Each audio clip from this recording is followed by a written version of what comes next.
Hey, how's it going, guys? This is your boy Hazzed, and lately I've been hitting Unholy pretty hard, trying to get just a complete concept of what's going on with this spec. And what I've discovered is, of course, the meta isn't the kite spec I was playing in the last video. What I did find is I did enjoy the survivability from it, though. But of course, I kind of went about playing the melee spec and did find out what are the strengths and weaknesses behind that. So down in the comments below in this video, guys, let me know what you currently think about the Unholy spec.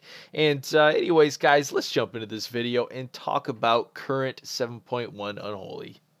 It's who we are, it's what we do, we've come so far, and now we pay the price, so don't even cry.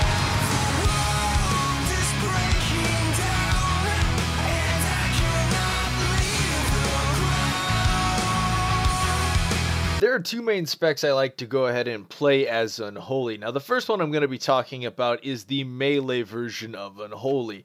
Now, this one is called the Bursting Sword spec. Now, basically what this is, you run in on a target, of course you apply your dots, you blow off your gargoyle, your dark transformation, and you stack on a festering strike, throw up a soul reaper and smack on apocalypse, and then you go into trying to burst swords as much as possible, and of course using your death coil in between to of course generate more runes to generate more swords to burst. And I mean, it's a basic rotation. The spec is mainly for being very aggressive in a lot of melee fights.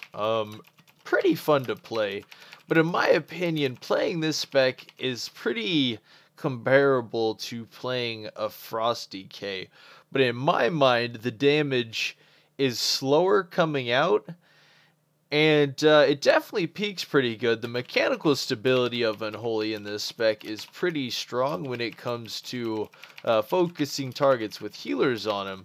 But the real problem is something I've noticed about this spec is outside of your major burst, a lot of your damage is really more either mechanic strength or CC/stuns.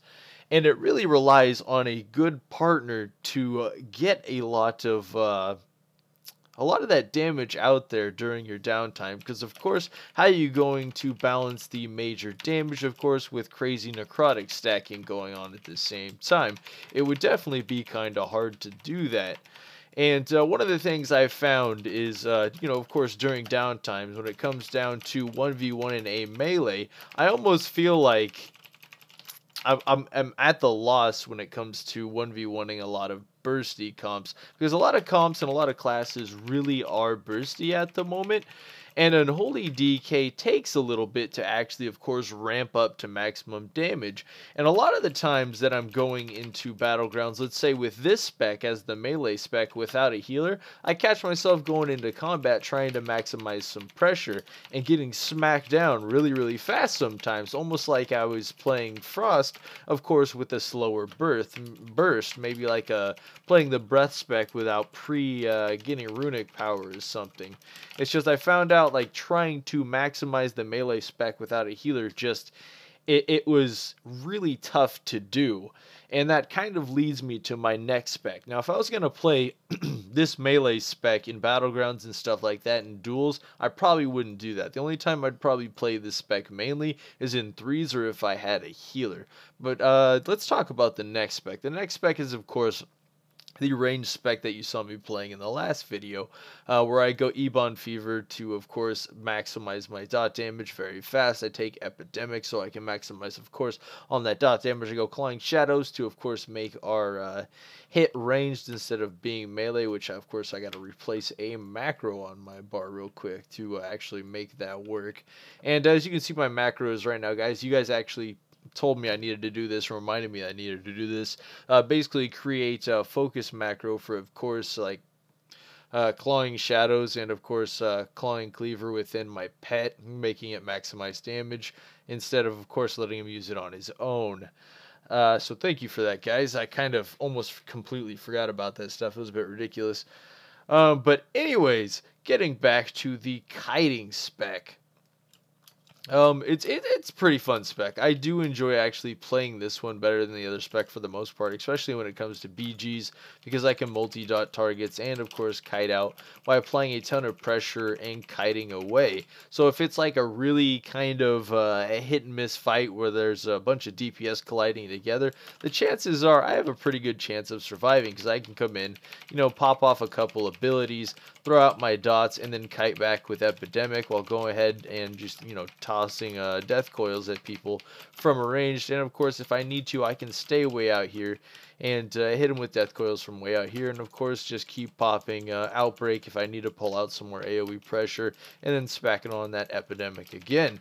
What I found with this is during burst, it's not nearly as good as the other spec. It had about 150k less DPS at certain times, but the survivability of this spec was a lot higher than the other spec. And in terms of 1v1ing other classes, this one definitely held the cake for defeating classes when it came to kiting and range. So this spec is definitely mechanically stronger than the other spec, especially when it comes to 1v1 situations against a lot of classes.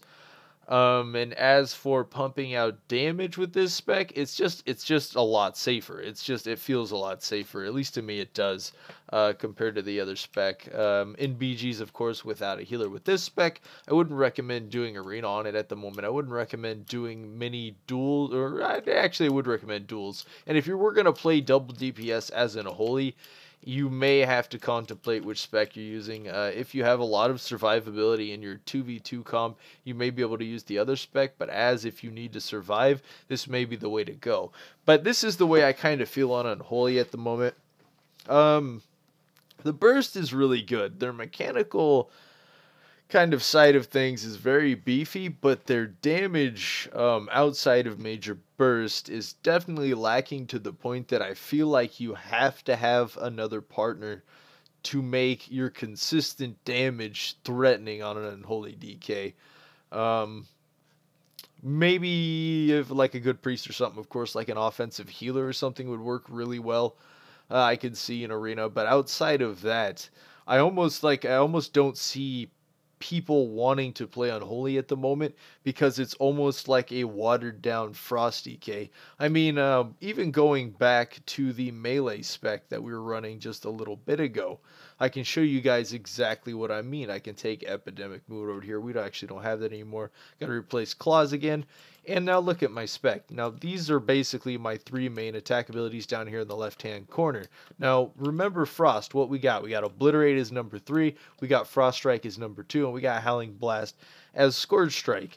Now as for a Frost DK, you want to run at a target, you usually apply your dots by hitting Howling Blast. The only difference is you use Outbreak on an Unholy. And then you run in on a target and you use Festering Strikes, which is basically the equivalent to using a Obliterate. Now you got a proc, which is Death Coil. Now usually your procs, of course, are Howling Blast, but instead, of course, we're using Death Coil since that's where the proc is. Considerably, it's almost the exact same thing between going back from Obliterate to Frost Strike, and then of course when you max out on your Festering Wounds, you start dropping either your Scourge Strikes, and of course if you reach 4 and you want to burst with Apocalypse, doing so. I mean, all in all, even the rotation of the melee spec is almost exactly the same as the rotation on a Frost DK spec, just outside of some of the procs that it has, and then of course some of the later damage involving how do you burst the swords. And I really found that kind of interesting when I was playing this spec, because I even switched around some of my talents on the bars because they were so similar.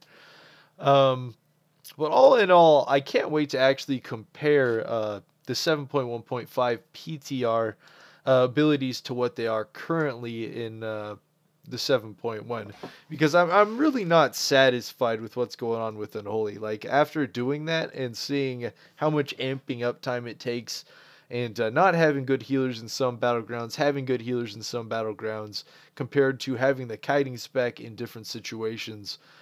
It's really like you have to choose between what you want to lack in strongly compared to what you want to make up for. Like if you have a good team, go the melee spec. If you have a bad team and you need to rely on self-survivability, go with the kiting spec. It's really interesting, but I really do feel like Unholy is a bit watered down compared to Frost at the moment. It is really fun to do, and I'm still going to enjoy doing it. I'm still going to keep up on it, but at this point, guys, I feel like I finally have a grasp on Unholy, where the damage is coming from, how to burst. Finally got my macros made back up, and I'll keep continuing on with it for you guys, and I'll try to get the 7.1.5 comparison done pretty soon. At the moment, it wouldn't let me transfer over my character to the PTR. Now, I do have a character over there on the PTR, but his Unholy artifact level is a lot lower than this one because I've been grinding it out. I think I'm at like 27, almost 28. I'm going to aim to hit it, 34 and max it out pretty soon, definitely. I've been grinding that pretty fast. I think I said like 4 levels up from last time, something like that. But anyways, guys, I hope you enjoyed this video. I just want to let you know what was going on with my character, what I've kind of decided, and why I'm going to be playing those certain specs. Let me know how you guys feel about Unholy right now. And, I'm with you guys. They definitely need some buffs in certain areas. But let's just now hope they overbuff it, because Unholy is one of those classes that it's very easy to over-tweak because it has such mechanical strength. But anyways, guys, that's going to be it. Leave a like, and until next time, this was your boy Hazzed. At the edge of the hellfire.